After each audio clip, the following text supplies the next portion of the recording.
All right, let's talk about choosing between two different kinds of avocado grafts. Not how to do them, but just which one to use.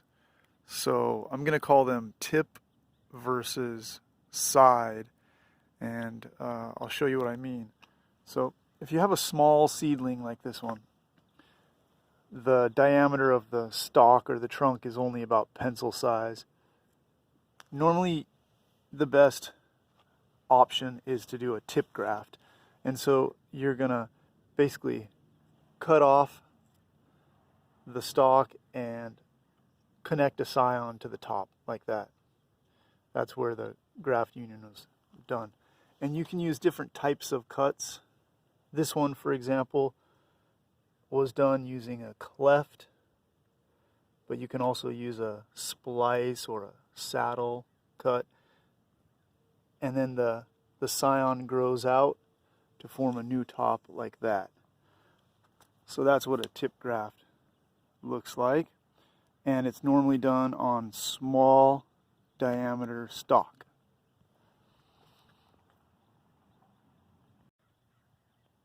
But if your stalk is bigger, you might want to use a side graft. And so notice with this, the stalk is significantly bigger. It's maybe nearly thumb diameter.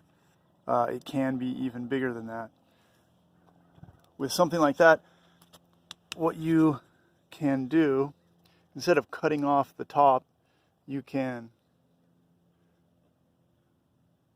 merely graft to the side of the stalk. And so you can either dig into the stalk a bit for a side graft, or you can just peel back the bark to the cambium and do what's called a veneer graft.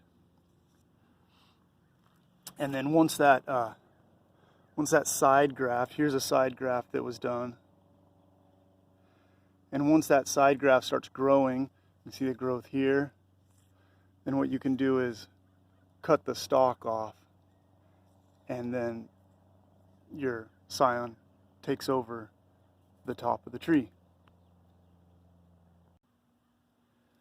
Now, both of these kinds of grafts can be made on in-ground trees as well, but they have distinct advantages and disadvantages. So take a look at this. This is a tip graft done on an in-ground tree. Notice how exposed it is. So it's exposed both to sun and heat, and it's also exposed to cold. If you're doing your grafting in the winter and you get some frosty conditions, your tip graft is going to be more exposed to cold. On the other hand, if you have done a side graft, you've sort of got built-in protection. So for example, here's a side graft that was done, and it has started to grow out. And because you can leave the canopy of protection of the upper branches, this little graft has more protection from, say, heat in the summer or cold in the winter. And so it's got a bit of a built-in shade house or greenhouse kind of working for it.